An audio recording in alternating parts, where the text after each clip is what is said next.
What is going on, guys? We are mounting a 33-inch tire on the back of a TJ. So I've kind of already started this project. Got the old one off. I've got my 33. That was the old factory tire. It's like a 30 and a half. Problem is the 33 hits the bumper is problem one. So can't get it on there. Problem two is the bumpers are then not long enough to still press against the tire. Problem three is your third brake light is actually behind the tire. So we're gonna fix all of these problems in this video. There's a lot of different ways to do it. This is just how I'm going to.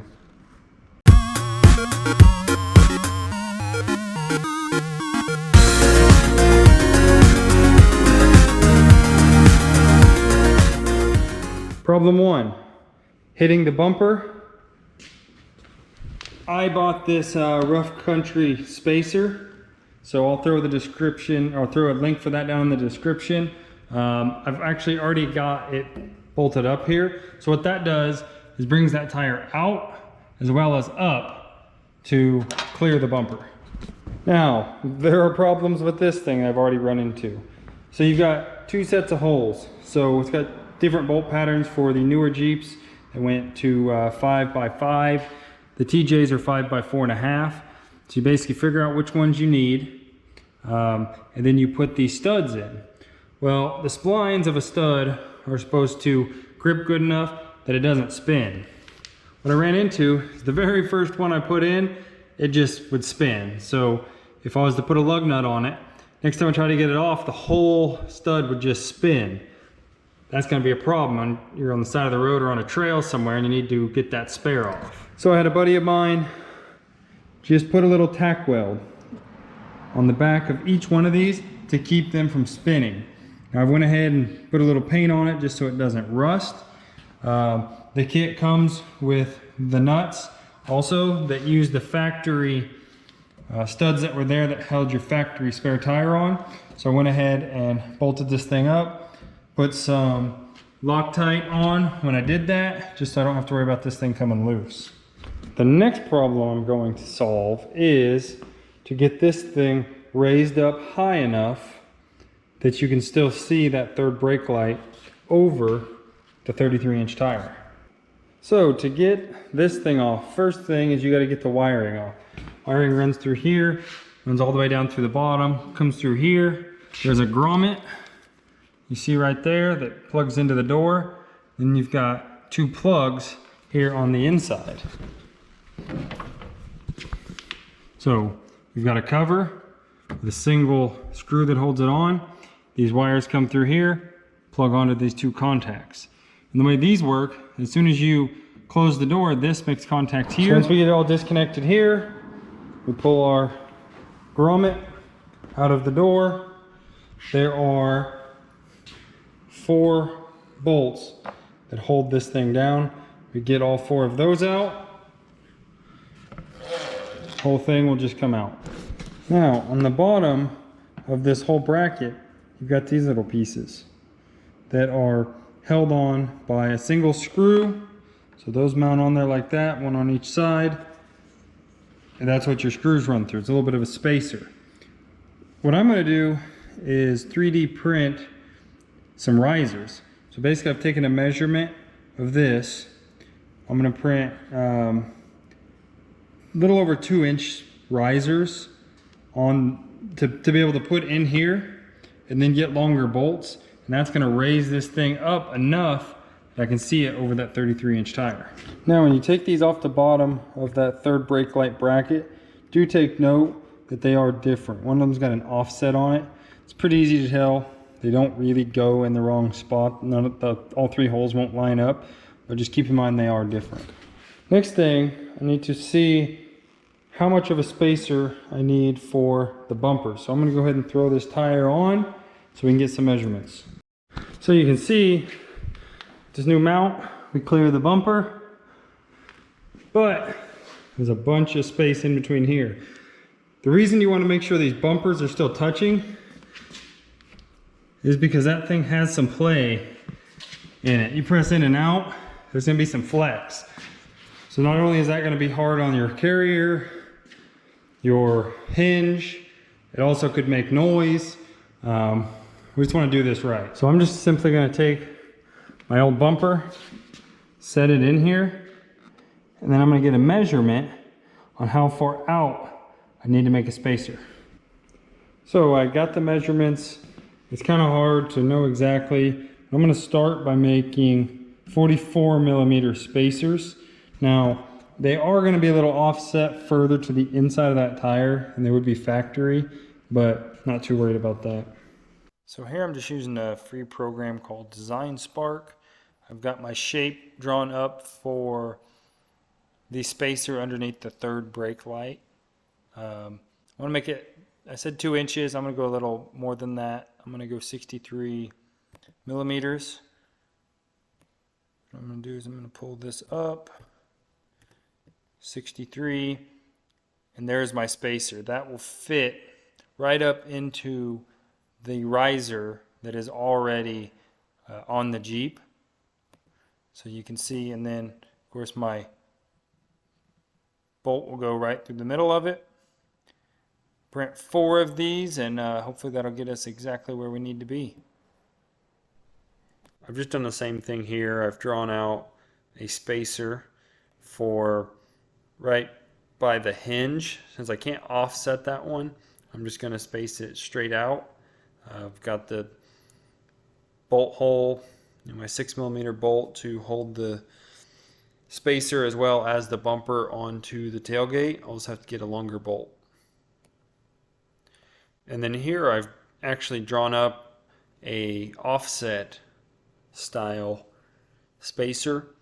After I got to looking at it a little closer, I decided it would be better to have a couple of them with an offset, just so it makes better contact with the tire. So here I've got a place where my factory bolt will hold the spacer on, and then I can run a bolt through this center hole and hold the bumper onto it. Make, once again, a little better contact with the tire itself. So we'll go ahead and get these printed and see how they work out. Okay, we're gonna see if our 3D printed parts work out like we want them to. Basically, like I showed you before, just print it out almost like a tube, but what it'll do is it'll fit right up in there nice and tight on all 4 corners.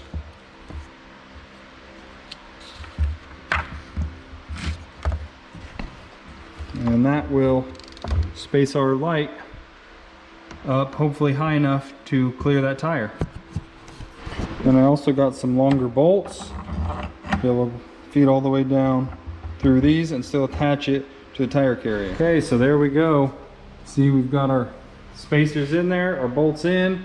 Moment of truth will be, did we raise it high enough that we can see it over the 33-inch tire? So, I mean, that turned out pretty much perfect. Just barely clears the top of that tire, but you can see it pretty good from behind. Still nice and solid. Really like that. So we've got this on, our wire run through, back like it was. Here's the next problem. Here's our grommet. We are gonna have to add some length to our wires. So I've got the loom pulled back. Here's my end. The grommet's on there pretty good. I don't know if it's molded in there, but I don't want to mess with any of that. So what I'm gonna do is actually just add about 4 inches up here. So I'll snip these wires, put in a piece of 4-inch wire on each of them, get some heat shrink over the top of it, and then get my loom back over it.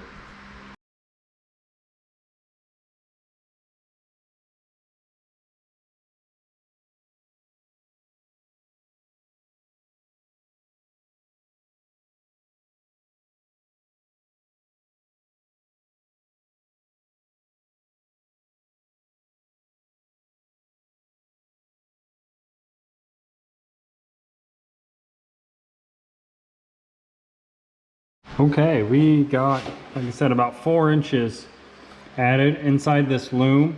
So just looking at it, I mean, you'd never know. Looks all factory. We've got plenty of length. Get our grommet and get our connections put back together now. Got our wires fed back through here. Our grommet put in. Let's see if we can come here. Got our white wire on top, black wire on bottom. Now we can put our cover back on. Here we've got our 3D printed parts. I've got the one for right by the hinge. I couldn't offset it, so just did a standard spacer. These are the offset ones to make a little better contact with the tire. We've got a hole in the center, basically to bolt this onto it, and then we can use our factory screw right here to mount it to the Jeep. So here I simply dropped a bolt in, was able to put a nut on the back, hold it on there, factory screw here, and do the same thing for this one. On this last one, I just got a longer bolt that I can run through here, push it through and attach it to the door. Okay, here we've got them all bolted up. Got our offsets on these two, our standard one on that one. So we should be ready to go back together with this thing. One thing I'm noticing is I got the tire up on here.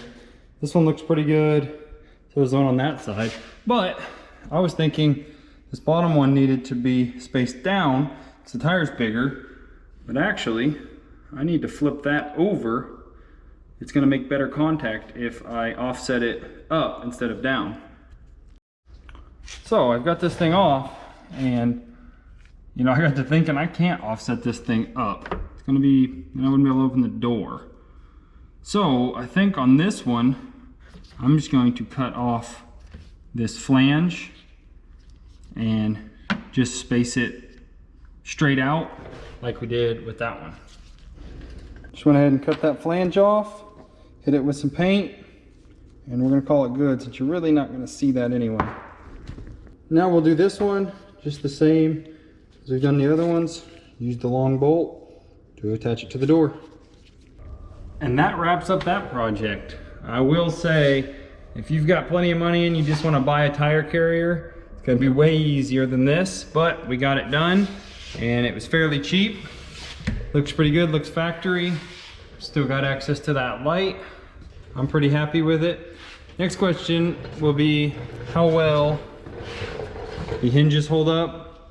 There's kind of mixed reviews. A lot of guys say they've run 33s on theirs for a long time without issues. So we'll find out. Hope you guys found this video helpful. If you did, be sure to like it. Helps out the channel a bunch.